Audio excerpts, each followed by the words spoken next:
The Giver, Chapter 22. Now the landscape was changing. It was a subtle change, hard to identify at first. The road was narrower and bumpy, apparently no longer tended by road crews.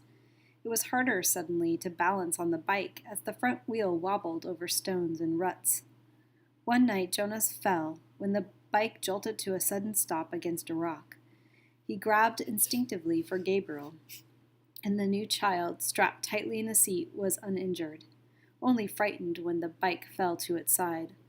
But Jonas's ankle was twisted and his knees were scraped and raw, blood seeping through his torn trousers.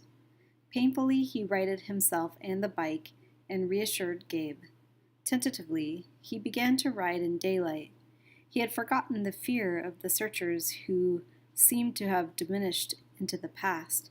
But now there were new fears. An unfamiliar landscape held hidden unknown perils. Trees became more numerous, and the forests beside the road were dark and thick with mystery. They saw streams more frequently now and stopped often to drink. Jonas carefully washed his injured knee, wincing as he rubbed the raw flesh.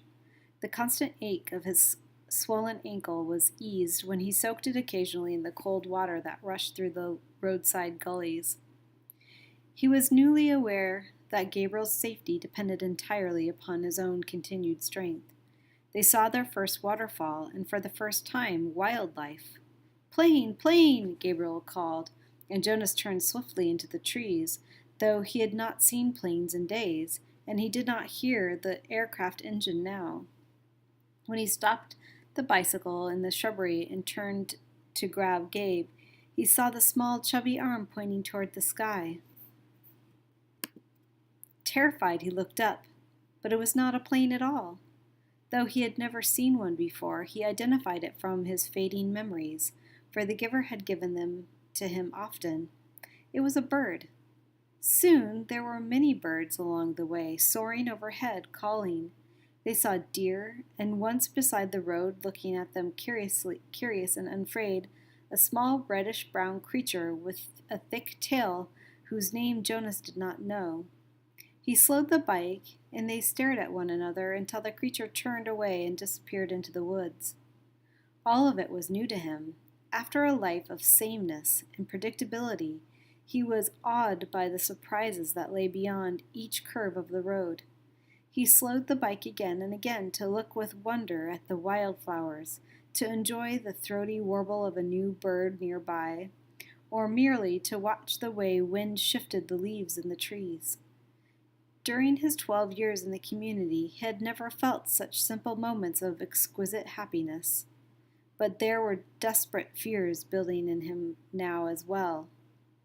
The most relentless of his new fears was that they would starve. Now that they had left the cultivated fields behind them, it was almost impossible to find food. They finished the meager store of potatoes and carrots they had saved from the last agricultural area, and now they were always hungry.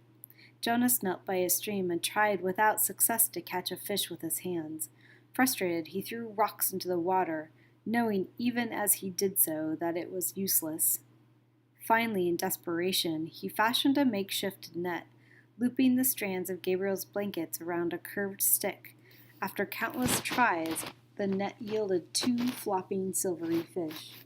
Methodically, Jonas hacked them to pieces with a sharp rock and fed the raw shreds to himself and Gabriel. They ate some berries and tried without success to catch a bird. At night, while Gabriel slept beside him, Jonas lay awake, tortured by hunger, and remembered his life in the community where meals were delivered to each dwelling every day. He tried to use the flagging power of his memory to recreate meals and manage brief, tantalizing fragments, banquets with huge roasted meats, birthday parties with thick frosted cakes, and lush fruits picked and eaten, sun-warmed and dripping from the trees.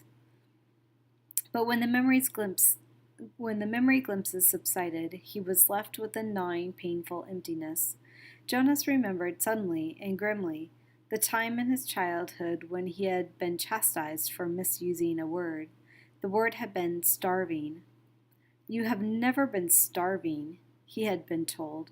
You will never be starving. Now he was. If he had stayed in the community, he would not be. It was as simple as that. Once he had yearned for choice. Then, when he had a choice, he had made the wrong one, the choice to leave, and now he was starving. But if he had stayed, his thoughts continued. If he had stayed, he would have starved in other ways. He would have lived a life hungry for feelings, for color, for love. And for Gabriel, there would have been no life at all. So there had not really been a choice. It became a struggle to ride the bicycle as Jonas weakened from lack of food and realized at the same time that he was encountering something he had for a long time yearned to see. Hills. His sprained ankle throbbed as he forced the pedal downward in effort that was almost beyond him. And the weather was changing. It rained for 2 days.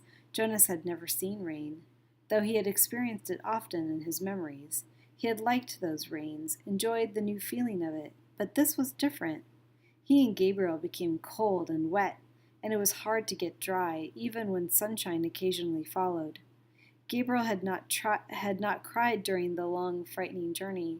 Now he did. He cried because he was hungry and cold and terribly weak.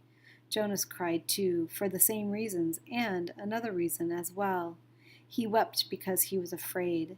Now that he could not save, he wept because he was afraid now that he could not save Gabriel. He no longer cared about himself.